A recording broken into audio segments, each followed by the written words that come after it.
Spectateurs partout dans le monde, je suis très heureux de vous rencontrer dans le nom de Jésus-Christ. Je suis le révérend Jae-rok Lee, le pasteur principal de l'église Manmin-jun Hang, située à Séoul, en Corée. Le titre des messages que je voudrais partager avec vous, à partir d'aujourd'hui, est le message de la croix. Le message de la croix explique clairement la providence de Dieu pour le salut humain.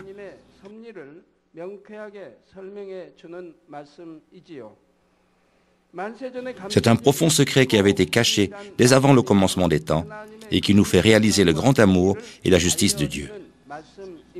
Qui est Dieu? Quelle est la raison pour laquelle Dieu a créé les cieux et la terre, tout ce qu'ils contiennent, l'humanité, et n'a laissé vivre sur cette terre? Pourquoi Dieu a-t-il placé l'arbre de la connaissance du bien et du mal? Qui est Jésus-Christ et pourquoi est-il le seul sauveur de l'humanité? Pourquoi recevons-nous le salut lorsque nous croyons en Jésus-Christ? Le message de la croix contient toutes les réponses à ces questions. Depuis que j'ai prêché la première fois ce message en 1985, il a conduit d'innombrables âmes sur le chemin du salut, non seulement en Corée, mais aussi partout dans le monde. Ce message a été prêché sur cassette audio et vidéo, retransmis, écrit dans des livres. D'innombrables personnes ont expérimenté les miraculeuses œuvres de Dieu au travers de ce message. Ils se sont repentis de leurs péchés du plus profond de leur cœur et ils ont reçu la vraie foi et un espoir certain pour le royaume des cieux. Ils ont pu écarter leurs péchés et vivre selon la parole de Dieu. Lorsque j'ai prié dans le nom de Jésus-Christ, après qu'ils se soient repentis de leurs péchés au travers de ce message, ils ont expérimenté les merveilleuses œuvres de la puissance de Dieu. Des maladies ont été guéries, des infirmités restaurées.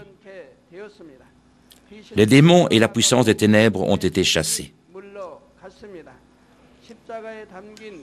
Quiconque a écouté le chemin du salut et a réalisé le chemin du salut a expérimenté les merveilleuses œuvres de la puissance de Dieu accomplies au nom de Jésus-Christ.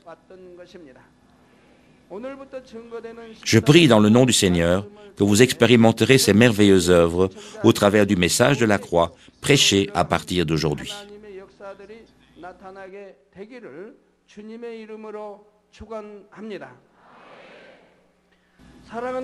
Chers frères et sœurs, lorsque vous allez à l'église et menez une vie en Christ, vous allez entendre le chemin du salut dans la chrétienté. Laissons-nous brièvement le résumer. Il y a à peu près 2000 ans, Jésus, le Fils de Dieu, est venu sur cette terre pour racheter l'humanité de ses péchés.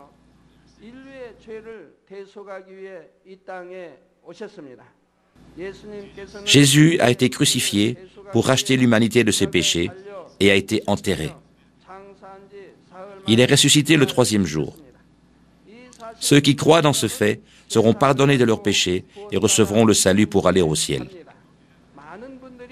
Beaucoup d'entre vous savez jusqu'à ce point.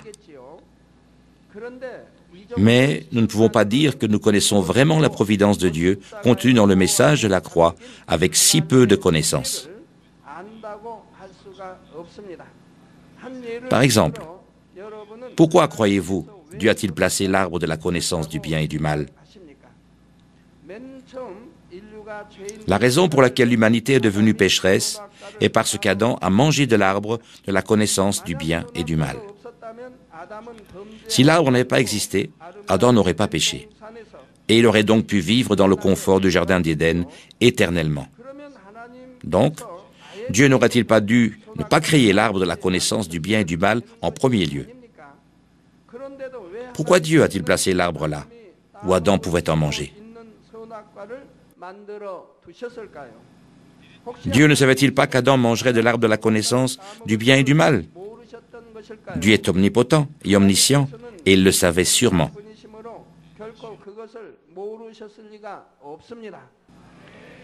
Malgré ça, Dieu a placé l'arbre de la connaissance là. Quelle est donc la raison?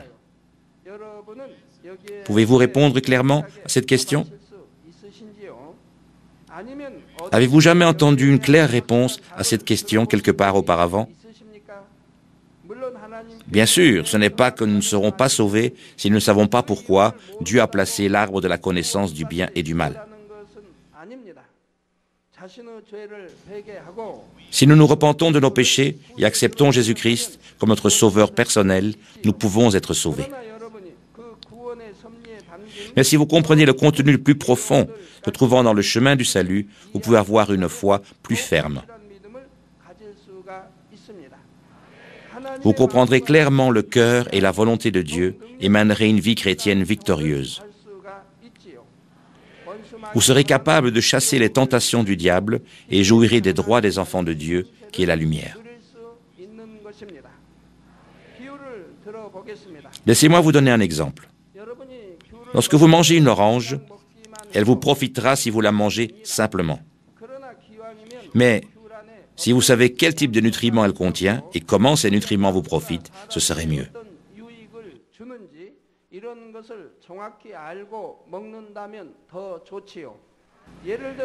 Par exemple, disons que vous avez appris que les oranges ont beaucoup de vitamine C, ce qui est bon pour la peau, réduit la fatigue et augmente la résistance contre les maladies. Alors, vous pourrez manger une orange, pas uniquement parce que vous désirez la manger, mais aussi lorsque vous le sentez nécessaire pour vous. C'est pareil pour la vie chrétienne. Plutôt que de dire simplement que vous croyez, vous devriez comprendre clairement la providence du salut contenue dans la croix et vivre selon la volonté de Dieu. Alors seulement, vous prendrez le royaume céleste de force avec une foi ferme et vous conduirez une vie de bénédiction en tant qu'enfant de Dieu. J'espère que vous ferez votre pain de ce message de la croix qui vous est prêché à partir d'aujourd'hui. Je prie dans le nom du Seigneur que vous réaliserez la providence du salut de Dieu qui est contenue dans la croix, et ce sera grâce et force pour vous. Il sera prêché pendant plusieurs mois à partir de maintenant. Chers frères et sœurs en Christ, la première partie que vous allez étudier dans le message de la croix sont les choses concernant Dieu. Beaucoup de gens dans le monde insistent qu'il n'y a pas de Dieu. Il y a aussi d'autres personnes qui adorent des dieux créés par l'imagination des hommes, ou font des images, des créatures de Dieu et les adorent comme Dieu.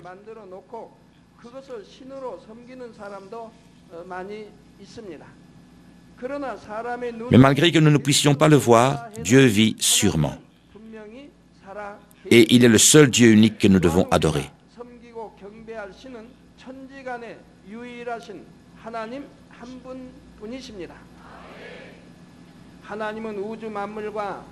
Dieu est le créateur de l'univers, de toutes choses et de l'humanité. Il est le régisseur et juge de toutes choses. Quel genre d'être est Dieu? En fait, il n'est pas facile pour les humains d'expliquer Dieu. L'homme est une simple créature. Dieu transcende toutes les limites de l'homme parce que Dieu est illimité. Peu importe combien nous contemplons avec notre connaissance, nous ne pouvions pas pleinement comprendre et connaître Dieu. Mais malgré que nous ne puissions pas entièrement le connaître, il y a des choses de base que nous devons savoir en tant qu'enfants de Dieu.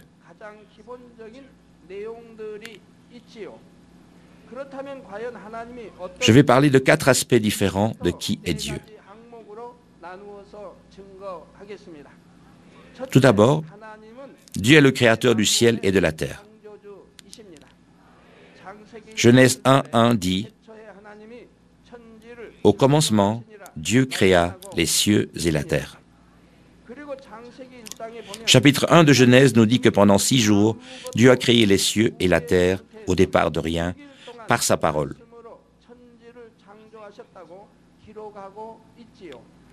Le dernier jour de la création de 6 jours, il a fait le premier homme, Adam, l'ancêtre de toute l'humanité.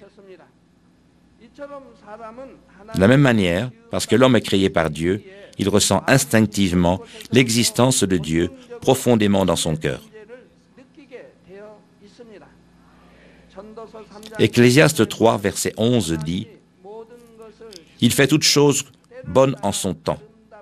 Même, il a mis dans leur cœur la pensée de l'éternité, bien que l'homme ne puisse pas saisir l'œuvre que Dieu fait, du commencement jusqu'à la fin. »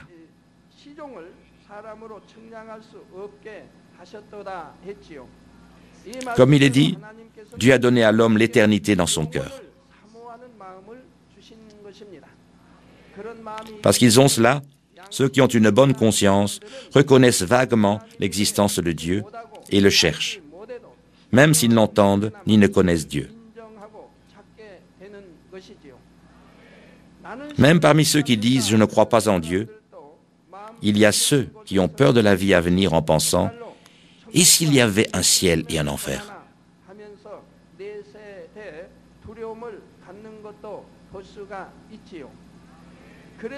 Ils essayent de vivre dans la bonté afin de ne pas aller en enfer.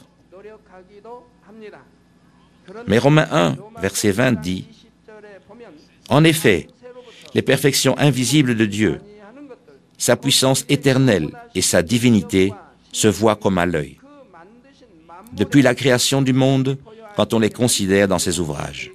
Ils sont donc inexcusables. » Il est dit que malgré les qualités et la divine nature de Dieu ne soient pas visibles pour nous, elles sont clairement vues en toutes choses. Cela signifie que nous ne pouvons pas donner d'excuses en disant que nous n'avons pas cru en Dieu parce que nous ne le savions pas.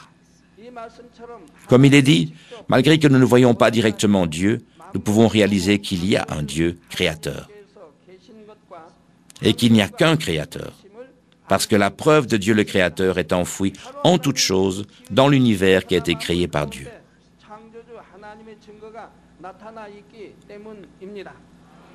Laissez-moi vous donner un exemple. Il y a de nombreuses personnes dans ce monde.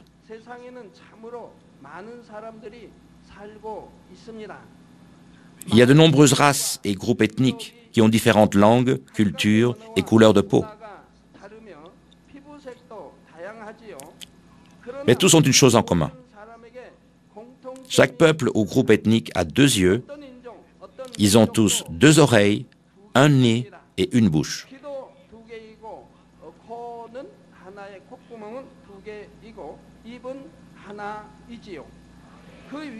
L'emplacement est partout le même. Au centre du visage, il y a le nez et les yeux dans la partie supérieure. La bouche est en dessous du nez et les oreilles sont de part et d'autre du visage. Mais ce n'est pas que seuls les êtres humains ont les mêmes structures et emplacements. C'est pareil pour les animaux. Les oiseaux dans les airs, les insectes et les poissons de la mer. Il y a de subtiles différences selon les traits de chaque espèce, mais en principe, ils ont tous la même structure. De plus, ils ont la même structure du système digestif et du système de reproduction. La raison pour cette similitude est parce que toutes choses ont été dessinées par le seul et unique Dieu le Créateur.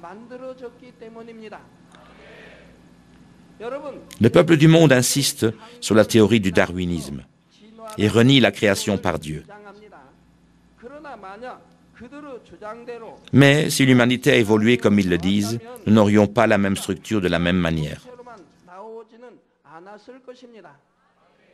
C'est parce que s'il y avait plusieurs créateurs, ils auraient fait leur créature avec les structures et fonctions selon leurs préférences.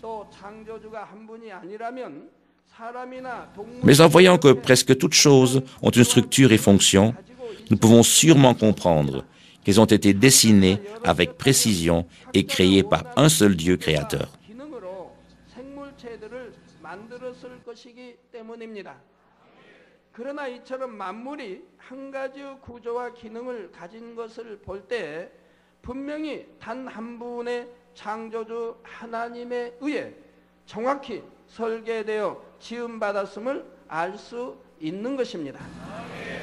Chers frères et sœurs en Christ, les darwinistes disent que les organismes vivants ont évolué d'organismes de bas niveau vers des organismes de niveau plus élevé. Mais Genèse 1, verset 21 dit « Dieu créa les grands poissons et tous les animaux vivants qui se meuvent, et que les eaux produisirent en abondance selon leur espèce. Il créa aussi tout oiseau ailé selon son espèce. Dieu vit que cela était bon. » Aussi Genèse chapitre 1, verset 25 dit « Dieu fit les animaux de la terre selon leur espèce, le bétail selon son espèce, et tous les reptiles de la terre selon leur espèce. Et Dieu vit que cela était bon. » Il y eut de légères modifications dans les formes avec le temps qui passe. Mais Dieu a tout créé selon sa propre espèce. Les poissons n'ont pas évolué pour devenir des mammifères, et les mammifères des oiseaux. Ce n'est pas que les singes ont évolué en êtres humains. Les singes ont été créés en tant que singes, et les êtres humains en tant qu'êtres humains. De plus, seul l'homme a été créé comme un être qui a un esprit, une âme et un corps à l'image de Dieu.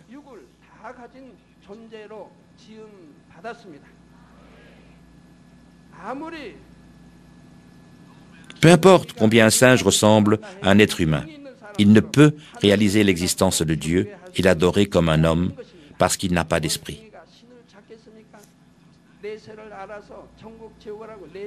Un singe va-t-il chercher Dieu? Connaîtra-t-il la vie à venir, c'est-à-dire le ciel et l'enfer? Essaiera-t-il de mener une bonne vie? Alors, lorsque nous regardons la nature, nous pouvons voir plus de preuves de Dieu le Créateur. La terre tourne une fois par jour et tourne autour du soleil une fois par an. Et la lune tourne en rotation autour de la terre une fois par mois.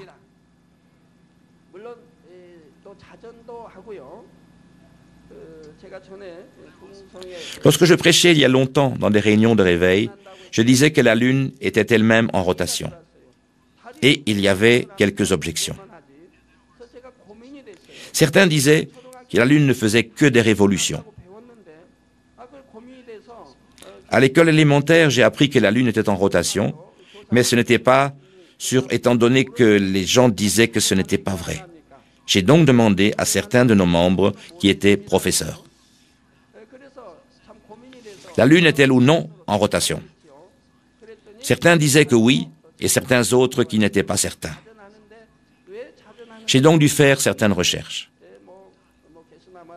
J'ai donc découvert que la lune était aussi en rotation. Mais pourquoi voyons-nous toujours la même face de la lune?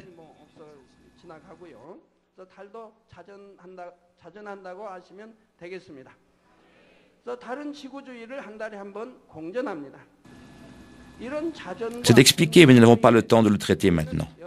Mais je vous prie simplement de savoir que la lune est aussi en rotation, et elle tourne autour de la Terre une fois par mois. Au travers de ces révolutions et rotations, nous avons des phénomènes ordonnés sur la Terre. Nous avons le jour et la nuit et les 4 saisons. Il y a le flux et le reflux des marées et la circulation de l'air.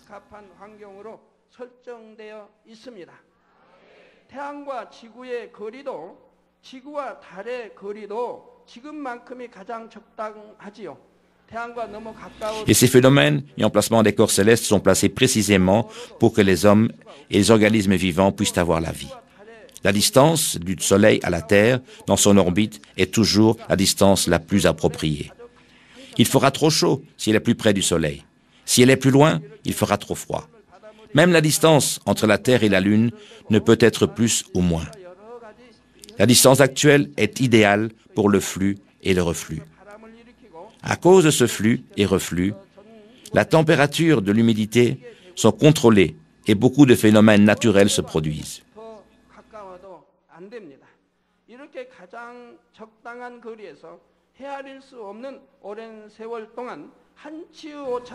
Il fait aussi les vents et bouge les nuages afin qu'il pleuve partout. Elle n'est peut-être ni plus près ni plus loin que maintenant. La Terre a été en rotation et la révolution d'une manière tellement ordonnée, sans la moindre erreur, et la distance la plus appropriée pendant un temps immesurable. Pensez-vous que tous ces ordres auraient pu se passer par le Big Bang, comme l'insistent certains scientifiques? Pourquoi ne pas utiliser le sens commun? Si vous ouvrez une montre, il y a de nombreuses pièces sophistiquées assemblées avec soin pour que la montre fonctionne. Supposons maintenant que quelqu'un vous la montre et vous dise « Personne n'a fait cette montre. Les pièces viennent d'une éruption volcanique et se sont assemblées d'elles-mêmes et ont commencé à fonctionner. »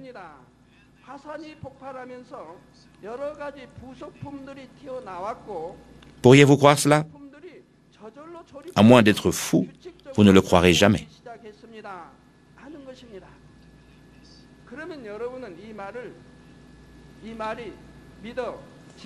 Mais dire que ce monde et tout ce qu'il contient ont été faits par l'évolution a moins de sens que cela. Comment le mouvement de la Terre, qui est incomparablement plus précis et adéquat que celui d'une montre, peut-il être le résultat du hasard?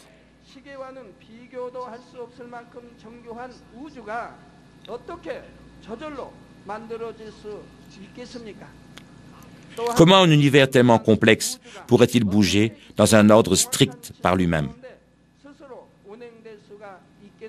Cela n'est possible que parce que l'univers et tout ce qu'il contient a été dessiné et créé et est régi par la sagesse de Dieu.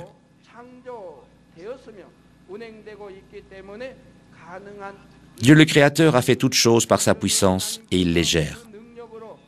Parce que nous avons ce type de preuves, personne ne peut donner d'excuses au jour final du jugement.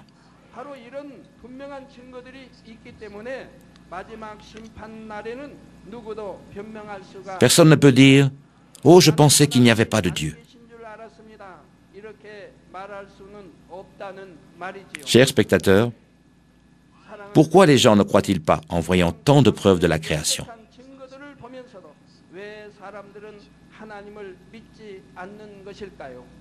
C'est parce qu'ils ont tendance de croire uniquement ce qu'ils voient avec leurs yeux, touchent avec leurs mains et comprennent avec leurs connaissances et leurs pensées. D'où alors viennent leurs connaissances et leurs pensées? Les ont-ils depuis leur naissance?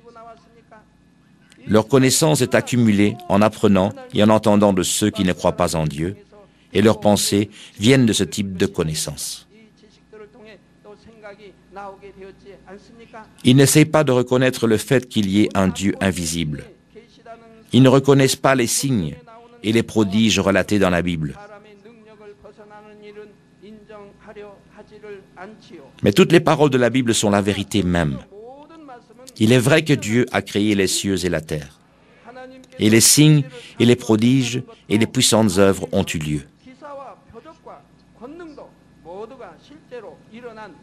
Ces choses ne peuvent se faire que par Dieu le Créateur. Ils essayent de renier la Bible parce qu'elle n'est ni compréhensible, ni crédible avec leurs connaissances et leurs pensées limitées. Mais les signes et les prodiges dans la Bible sont tous vrais. Jean 4, verset 48 dit « Si vous ne voyez des miracles et des prodiges, vous ne croirez point. »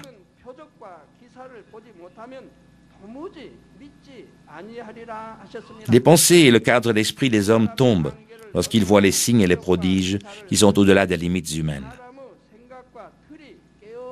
Quant à vous aussi, votre connaissance, théorie et cadre ont été démolis en voyant ces signes, ces prodiges et les puissantes œuvres de Dieu.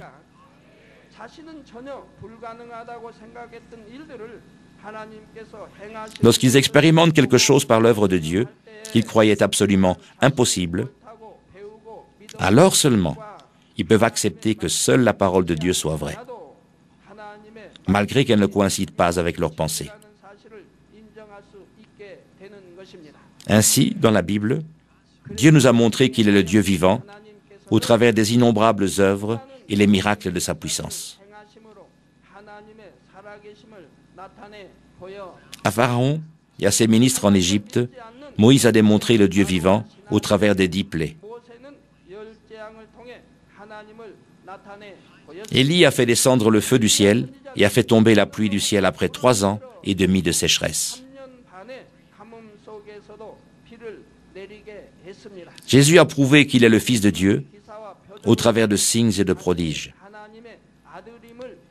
L'apôtre Paul a guéri les maladies et les infirmités, a chassé les démons ressusciter les morts dans le nom de Jésus-Christ. Lorsque les gens ont vu ces choses qui ne pouvaient être accomplies que par Dieu le Créateur, même les incroyants ont reconnu Dieu le Créateur.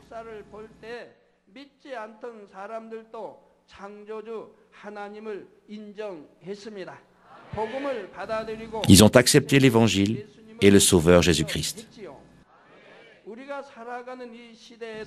Même dans les temps d'aujourd'hui où nous vivons, ces œuvres de Dieu sont nécessaires. Lorsque je prêche dans différents endroits du monde, tant de personnes se convertissent à la chrétienté, elles acceptent Jésus-Christ en voyant les puissantes œuvres de Dieu, les signes et les prodiges. Et aussi, ceux qui avaient une faible foi et des doutes ont gagné une foi ferme.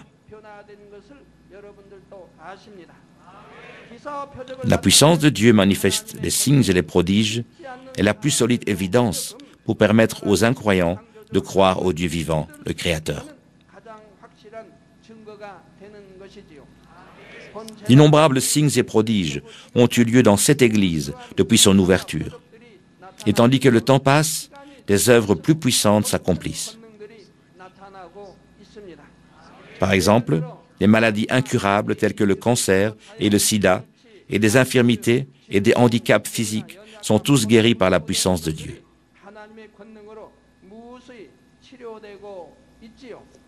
Ces œuvres de guérison sont médicalement vérifiées par les médecins de nombreux pays, y compris les Philippines, le Honduras, l'Inde, la Russie, l'Allemagne et le Pérou.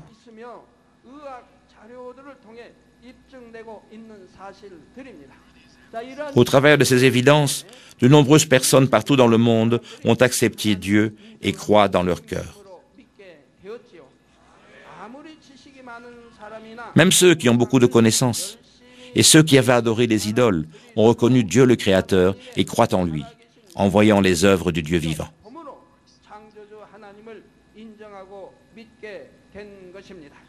Il y a tellement de ces cas, mais laissez-moi vous en présenter quelques-uns.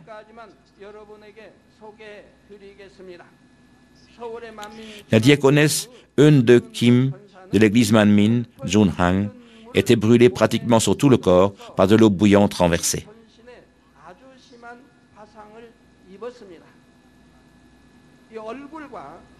Elle était sévèrement brûlée sur la plus grande partie du corps, sauf certains endroits, y compris le visage et les mains.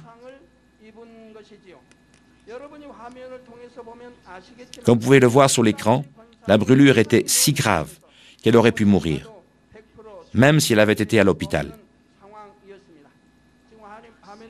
Ce que vous voyez en ce moment sur l'écran n'est pas au moment où elle a été brûlée. Elle avait même une commotion cérébrale parce qu'elle était tombée après avoir été brûlée. Ainsi, elle n'avait pas conscience et elle ne pouvait manger. Ce que vous voyez, c'est quand Dieu l'avait déjà guérie une fois.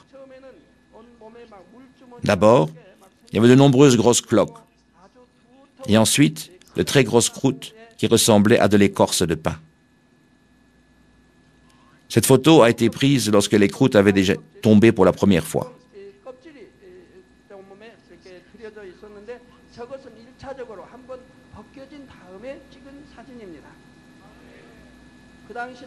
C'était il y a 20 ans. Et en ce temps-là, nous n'avions même pas une caméra vidéo.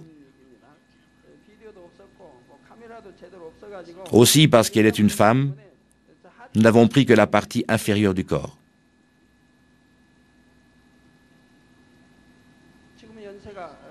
Elle a plus de 80 ans maintenant.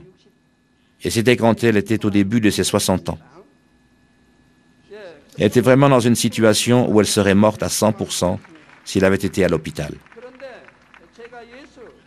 Mais lorsque j'ai prié au nom de Jésus-Christ, la chaleur a quitté son corps et toutes les douleurs avaient disparu.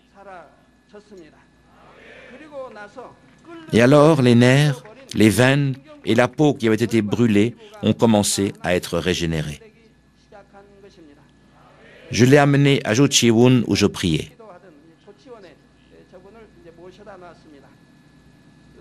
Elle devait mourir dans cette situation, malgré qu'elle soit allée dans un hôpital.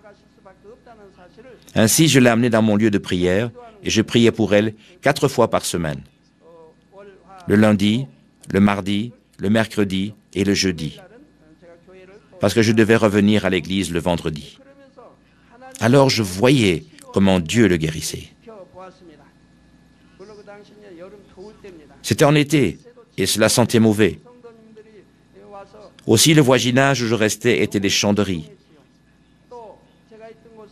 Il y avait aussi un torrent. Il y avait de nombreux insectes et mouches.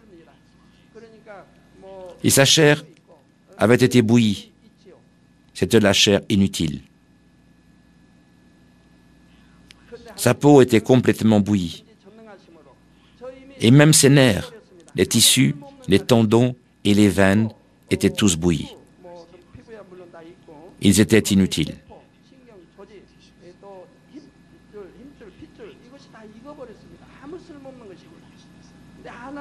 Mais par l'œuvre de Dieu, il a enlevé ces parties. Alors, avait-elle mal? Jusqu'à ce qu'elle soit guérie, elle n'a ressenti aucun mal. Dieu a enlevé ces parties inutiles par ses méthodes. Alors il a rempli par de la nouvelle chair. Il a fait les tendons, les veines et la nouvelle chair. Je le voyais à côté d'elle. Dieu est tout-puissant.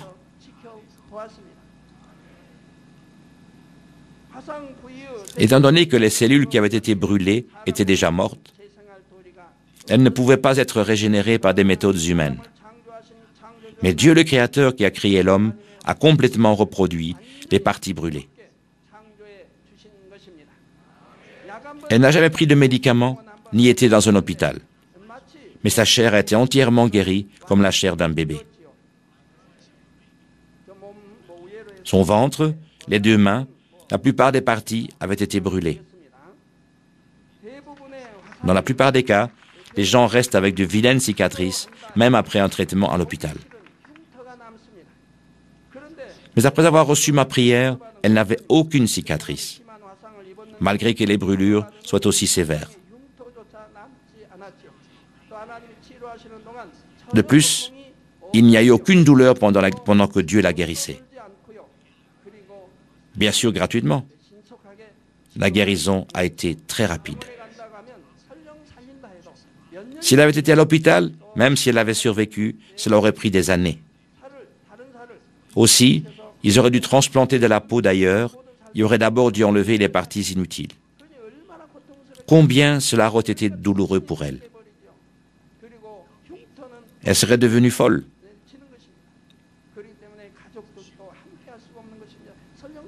De même, vous ne pouvez pas voir les cicatrices. Même les membres de la famille ne pouvaient rester avec elle, même si elle avait survécu. Elle mène maintenant une vie heureuse et saine, servant le royaume de Dieu. Il y a de nombreux autres membres de Manmin qui avaient de graves brûlures et qui ont aussi été guéris en recevant la prière avec foi. Dans ces cas, tous ont été guéris très rapidement, sans aucune cicatrice, malgré qu'il n'ait appliqué aucun médicament. Les brûlures sont différentes des autres maladies. Vous ne pouvez pas les guérir en 1 jour ou 2. Dans le cas d'autres maladies, vous pouvez simplement brûler la maladie ou les germes par le Saint-Esprit et vous récupérer immédiatement. Mais ce n'est pas la même chose pour les brûlures. Vous devez d'abord enlever la chair brûlée. Mais vous ne l'enlevez pas par des méthodes humaines, mais avec la méthode de Dieu. Et alors vous devez remplir cette partie par de la nouvelle chair. Et Dieu doit la remplir de manière égale afin de ne pas laisser de cicatrices. Et cela prend donc du temps.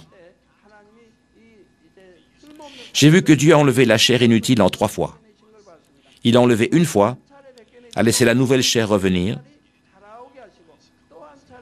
et ensuite il a enlevé une fois de plus, a de nouveau laissé la nouvelle chair remplir. Il a fait une 3e fois afin qu'il n'y ait aucune irrégularité ni cicatrice. Alors j'ai pu voir comment les tendons et les veines ont été faits. Les tendons rouges et les veines étaient visibles à l'œil.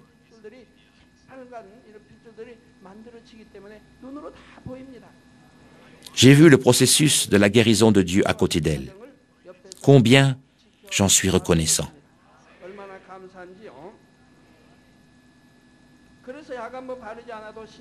Donc, tous ont été guéris très rapidement, sans aucune cicatrice, malgré qu'ils n'aient appliqué aucun médicament.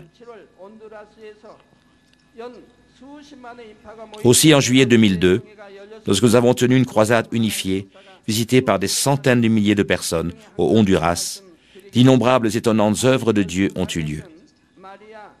Laissez-moi vous relater un de ces cas.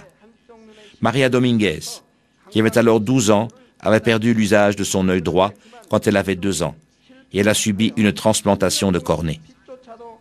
Mais la chirurgie a mal fonctionné. Elle n'avait pu voir aucune lumière pendant 10 ans.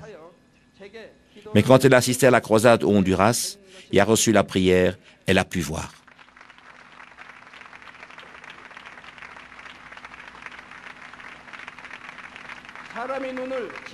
Par la puissance de Dieu le Créateur qui a fait l'œil de l'homme, ses nerfs morts ont été ranimés. En plus de ces cas, il y a tellement d'œuvres de Dieu le Créateur qui se produisent dans notre Église. Vous pouvez voir ces œuvres par vous-même sur le site web de notre Église ou les pages de Manmin TV et des autres organisations affiliées. Comme nous pouvons le voir au travers de ces preuves, Dieu est vraiment vivant et est le Créateur qui a créé les cieux et la terre et tout ce qui s'y trouve. Nous avons aussi beaucoup de rapports d'hôpitaux de ceux qui sont guéris par ma prière partout dans le monde. Laissez-moi conclure ce message. Chers spectateurs, le psaume 53, verset 1 dit « L'insensé dit en son cœur, il n'y a point de Dieu. Ils se sont corrompus, ils ont commis des iniquités abominables. Il n'en est aucun qui fasse le bien. » S'il y a des gens qui disent qu'il n'y a pas de Dieu Tout-Puissant, que diront-ils au sujet de ces puissantes œuvres qui s'accomplissent au travers de mes prières? Les nerfs morts sont ranimés, les aveugles nés peuvent voir, les sourds entendent, les muets parlent, les paralytiques, ceux qui ont la palsy, la polio, marchent, et tellement d'autres maladies telles que les cancers terminaux, la leucémie et le sida sont guéris. Comment pouvez-vous expliquer cela?